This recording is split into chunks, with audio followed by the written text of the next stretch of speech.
खबरों के माध्यम से हमसे जुड़े रहने के लिए YouTube पर हमारे चैनल को सब्सक्राइब करें और बेल आइकन को दबाकर घंटी बजाएं। अभी हम तारापुर विधानसभा क्षेत्र के सुपौर जमुआ गांव में हैं, जहां अभी प्रचार प्रसार करने के लिए निकले हैं राजेश कुमार मिश्रा जी। राजेश मिश्रा जी, जैसा कि देखने को मिल रहा है, आपकी ओर से धुआंधार प्रचार प्रसार किया जा रहा है, युवाओं का भी आपको साथ मिल रहा है। क्या लगता है कि इस बार आपके आ जाने से तारापुर विधानसभा क्षेत्र में बहुकोणीय प्रतिस्पर्धा हो गई है? इस बार तारापुर की जनता ने ये ठाना है कि वो एक समाज सेवी को आगे बढ़ाएंगे, ना कि वंशवाद और भ्रष्टाचारी नेताओं को आगे बढ़ाएंगे। तो तारापुर के युवाओं ने ठान लिया है कि कल को अगर कोई युवा भविष्य में राजनीति करने को सोचता है तो वो ये नहीं देखेगा कि उसका बाप अगर मंत्री है या उसके चाचा या उसके दादा मंत्री हैं।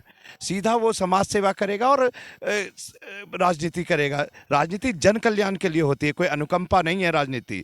इन्होंने आज के डेट में अनुकंपा बना दी है राजनीति को। तो इसलिए आज जो आप जनसमर्थन देख रहे हैं मेरे साथ, वो सिर्फ युवाओं का आकांक्षा है कि उनका भविष्य सुरक्षित है। पूरे बिहार की नज़र तारापुर विधानसभा सीट पर है, क्योंकि एक और जहां पूर्व केंद्रीय मंत्री की पुत्री खड़ी है, तो दूसरी ओर NRI जो कि यहां आकर भारत में पुनः अपना घर वापसी कर लगातार पिछले कई वर्षों से शिक्षा के क्षेत्र में और युवाओं को आगे बढ़ाने के लिए अपना योगदान दे रहे हैं। ऐसे में क्या लगता है कि इस बार समाज सेवा, समाजवाद आगे जीतेगी और भ्रष्टाचार पीछे होगा? बिल्कुल, हमारा एक ही मांग है कि तारापुर विधानसभा भ्रष्टाचार मुक्त हो, और ये हमारी मांग ही नहीं, हमारा सपना, हमारा अधिकार है। सो इस बार ना वंशवाद जीतेगा, ना भ्रष्टाचारी जीतेगा, इस बार समाज सेवा जीतेगा। जैसा कि अभी क्षेत्र में हमने जो पिछले 2 दिनों से दौरा किया, तो हमें ये देखने को मिला कि नीतीश कुमार मुख्यमंत्री नीतीश कुमार दावा कर रहे थे कि हमने जल नल योजना और गली नली योजना के माध्यम से जो विकास किया है, क्या धरातल पे वो विकास नज़र आ रहा है? देखिए, वो तो आप खुद ही देख सकते हैं धरातल पे कितना विकास नज़र आता है। कहना ही मतलब, खाली लिखने को तो विकास दिख रहा है, लेकिन देखने को विकास नहीं दिख रहा है। लिखने में विकास बहुत आसान है, और देखने में आप जरा सुपौर जमुआ से अभी निकलिए और पहुंचिए जरा आप चैनपुरा के मोड़ पे, उस रास्ते को देखिए। अगर कोई प्रेग्नेंट लेडी जाएगी तो उसकी डिलीवरी गाड़ी में हो जाएगी, वो स्थिति रोड का है। तो जब आप एक बेसिक नीड नहीं दे पा रहे हैं लोगों को, तो विकास की क्या बात करते हैं? यहाँ तो हमारा सड़क, बिजली, पानी ही विकास मान लिया है गाँव के लोगों ने, क्योंकि विकास है ही नहीं। सिर्फ वहाँ कागजों में विकास लिखा जाता है। और आज के दिन में हम एक पार्टी की बात नहीं, सभी पार्टियों की बात करते हैं कि सबने सिर्फ पटना के इर्द गिर्द को विकास मान लिया।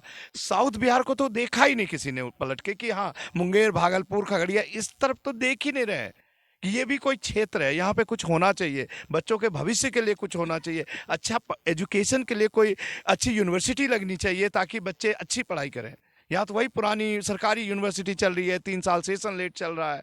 तो यहाँ तो कुछ है ही नहीं, बस बेसिक नीड्स विकास मान रहे हैं। अगर आप विधानसभा चुनकर जाते हैं, तो जीत के बाद आपका सबसे पहला काम किस क्षेत्र में होगा? सबसे पहला काम मेरा एजुकेशन क्षेत्र में होगा।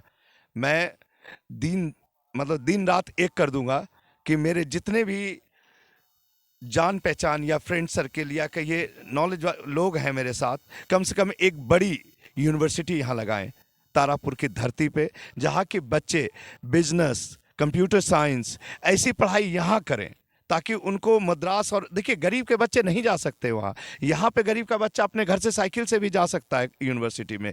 अभी हमारे पास इसकी सुविधाएं नहीं है, वो सुविधा सबसे पहले मैं युवा को दूंगा, ताकि युवा वहाँ से एंटरप्रेन्योर बिजनेसमैन पैदा होगा, तभी यहाँ जाके बिजनेस होगा। दूसरा, मैं किसानों के लिए काम करूँगा। जितनी भी सिंचाई का प्रोजेक्ट आज के डेट में बंद पड़ा हुआ है, जैसे सिनभारनी बांध ले लीजिए, क्या कहते हैं, हनुमाना डैम ले लीजिए, और बेलहरनी ले लीजिए, और ये महाने बियर ले लीजिए, सारे डेड पड़े हुए हैं, नहरें डेड पड़ी है। आज जितने किसान हैं उनको सिर्फ एक ही सहारा है भगवान का, बारिश होगा तो खेती होगा, बारिश नहीं होगा तो खेती नहीं होगा। तो हमारे पास नहरें हैं, लेकिन उसमें काम नहीं होने के कारण सब डेड पड़ा हुआ है, उस पर भी काम करूँगा। अभी आपने देखा कि राजेश मिश्रा जी ने जो संकल्प लिया है कि अगर ये विधानसभा जीतकर पहुंचते हैं तो इनका पहला काम होगा शिक्षा और कृषि के क्षेत्र में।